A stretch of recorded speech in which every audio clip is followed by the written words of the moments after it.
Hello, and thank you for joining me today. My name is Kyle, and this is Modern Otaku, where all anime is great except for the shit that we don't talk about. Now, when most anime fans think of the moe genre of anime, they think of small, cute girls with gigantically disproportionate eyes that go around their stereotypical high school doing moe things to be, well, moe. Many find this genre to be boring and have nothing of value to it, but still, there are many who love the moe genre and even watch it religiously. Today, we will be tackling this topic and focusing on one of the biggest names in moe anime, Lucky Star. Now let's see if we can find out if moe anime has any actual worth, or if it's just a group of girls sitting around doing nothing.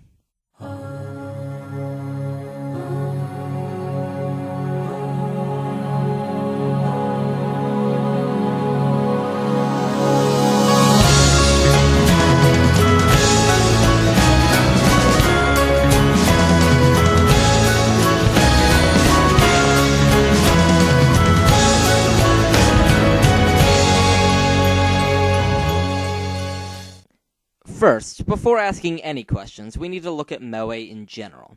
In its original definition, moe actually means the characteristics that represent individual characters that appear in anime, manga, and visual novels. Some of the easily identifiable moe characteristics are the tsundere, the little sister, the shibi, and the yandere, and then many, many more. These kind of characteristics make up what is now known as the moe genre. Now, when you look at that definition, the reason why the moe genre was named that is pretty clear. But the big question that we really need to answer has to be, is moe anime really any good? Now, it's a little steep to be claiming that all moe anime is crap just because I say so, but just because it follows the stereotypes of moe doesn't necessarily mean it has an interesting plotline, good characters, and really a way to keep viewers watching it all the way until the end. Now, as I said earlier, we'll be focusing on Lucky Star today, and really there's a reason for that. Back in the year 2010, a young Kyle had been watching anime for roughly only about a year by then, and one day I came across Lucky Star, an anime about girls sitting around doing girl things, and I watched the entire thing non-stop. Hell, I think I watched all 24 episodes in the span of 2 or 3 weeks, which I almost never do. But here's the thing. Now, when I try to watch the entire series, I am bored out of my mind watching it. I can almost never focus on an episode anymore, and I still haven't managed to fully rewatch the entire series again, despite having loved it so much the first time I viewed it. I figure that there has to be something that hooked me and many others to this series. So first, let's look at the characters of Lucky Star. Konata Izumi, Kagami Hiragi, and her younger sister Tsukasa Hiragi, and finally Miyuki Takara. Now, they follow the typical moe pattern, with Konata being the shibi otaku type, Kagami being the tsundere, Tsukasa being a quiet little sister type, and Miyuki being the big-boobed intelligent type. Now, each girl has their own completely different type of personality from one another. However, the characters themselves aren't really too original, save for Konata.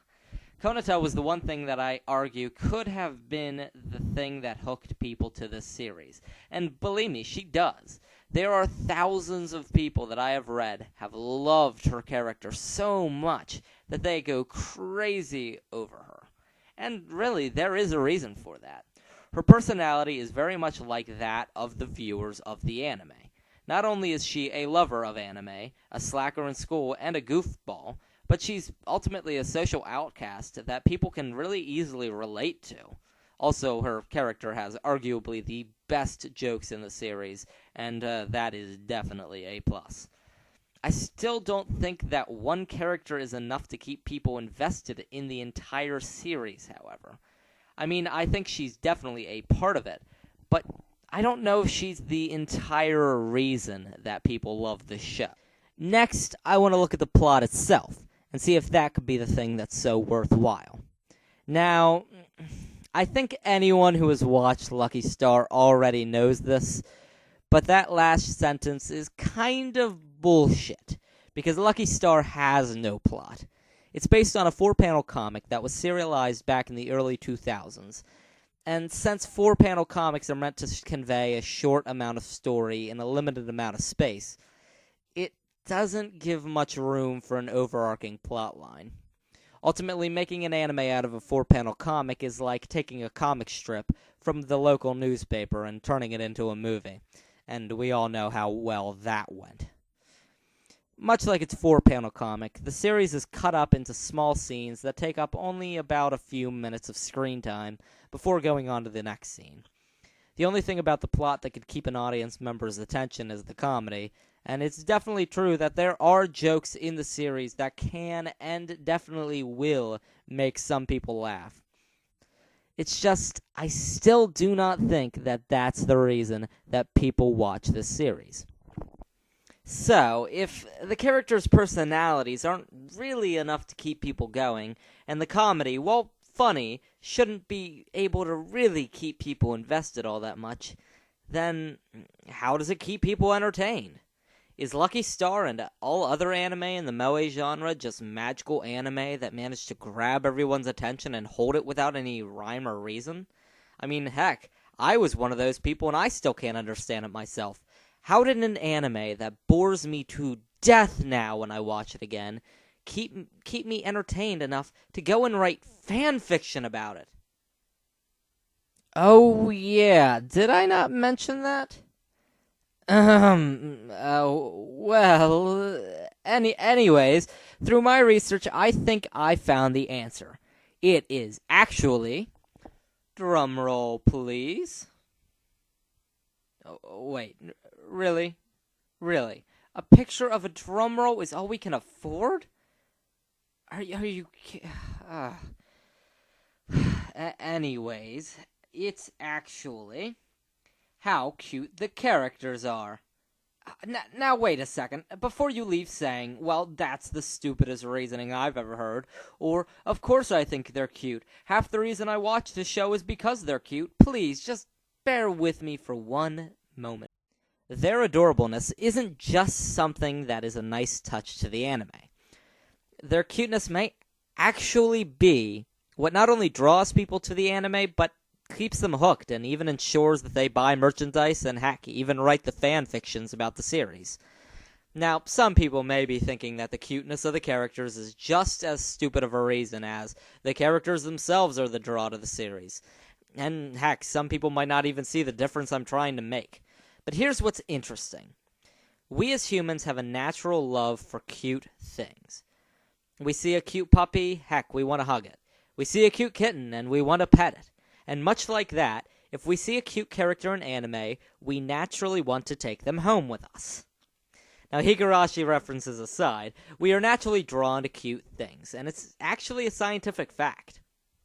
According to LiveScience.com's article, I Want to Eat You Up, Why We Go Crazy for Cute, Stephanie Pappas writes about how people who view adorable and cute images tended to be more aggressive when they were viewing those kind of images, rather than when they were viewing just a funny or even a normal picture. She then goes on to explain that we actually have a desire to squeeze and carry on saying, "Oh, that's so cute," and other things like that.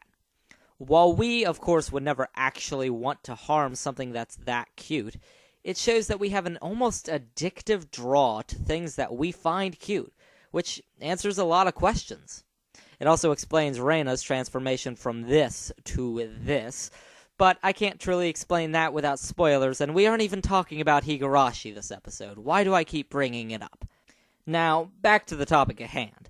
In Lucky Star, it's easy to say that each and every character in the series has their own different kind of cuteness, and certain types of people will be drawn to at least one or two of these girls. Remember earlier when I said that each girl has their own different type of personality from one another? Well, this is actually a very smart way of drawing wider audiences to the show. By having multiple different girls that each have their own different kind of personality, their cuteness can draw in more than just one type of audience member. Remember how I said that many people love the character of Konata because she's relatable to the main audience watching the show? Well, that's exactly what I'm talking about now. Each character can be cute to certain people and attract different kinds of viewers. And the list of girls doesn't even stop at the ones that I said. There are 7 more girls in the series that I never even touched on, but each have their own cuteness attached to them that can draw people in a totally different way. Hell, my 2 favorite characters that I find myself driven to are Tsukasa Hiragi, the little sister character that I mentioned to you earlier, mostly because I like quiet characters, and one of the characters I never even mentioned, Miseo Kusakabe, because she's more of an outspoken tomboy. Also, I just mentioned 2 characters that are totally different from one another. I have weird tastes. Well, finally, if you look at all different kinds of anime in the moe genre, you can see that each show does exactly what I said to a point. Every single one has girls that each have their own differing character type that have their own adorable draw. And from that, I think we've cracked the code of why so many people love the moe genre. They're drawn to each individual character's personality stereotype, really. Anyways, from this we can conclude that adorable girls aren't just a staple of the moe genre, but they're also something that draws different kinds of viewers in, and it manages to keep them hooked. And to answer the question I posed earlier about if Lucky Star and other moe genre shows are actually good, well, actually, yeah. Many of them are still quite good. Lucky Star itself, despite being kind of boring to sit through, is very well done. And it has enough intelligently written dialogue that it can make it worth it to watch. Ultimately, I posed that question just to be able to bring up the point of what draws people to this anime, and I really figured it out finally.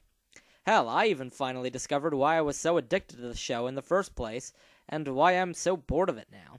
It's because the effect of the adorableness really grew on me, but it wore off after I had become accustomed to each and every character in the show. I guess I can now stop calling the producers of My Strange Addiction to do that episode I've been begging them to do about me. And ultimately, that's all she wrote. Hey, thanks for checking out my video and watching it all the way through. I'm really proud of this video, especially considering the fact that it started out as a review of Lucky Star, but then halfway through typing the script, it turned into a psychological analysis about cute things. So, I just went back and changed it up. Anyways, I'd love to hear any of your feedback on the video. Did you like the idea of looking deeper into an anime, or did you think it was boring and a waste of time? Feel free to tell me what you thought and what you think I could improve on. I'm always big on constructive criticism. Anyways, if you like this video, feel free to like and subscribe. I plan on doing more videos like this in the future. Well, of course, unless if you guys don't like it. Anyways, I'm planning another video for possibly next week or the week after that, and it's going to be an interesting one. I'm thinking of doing a history analysis this time. So, if you like this idea, keep an eye out, and I'll be sure to try and keep you entertained as much as possible. See you in the next few weeks.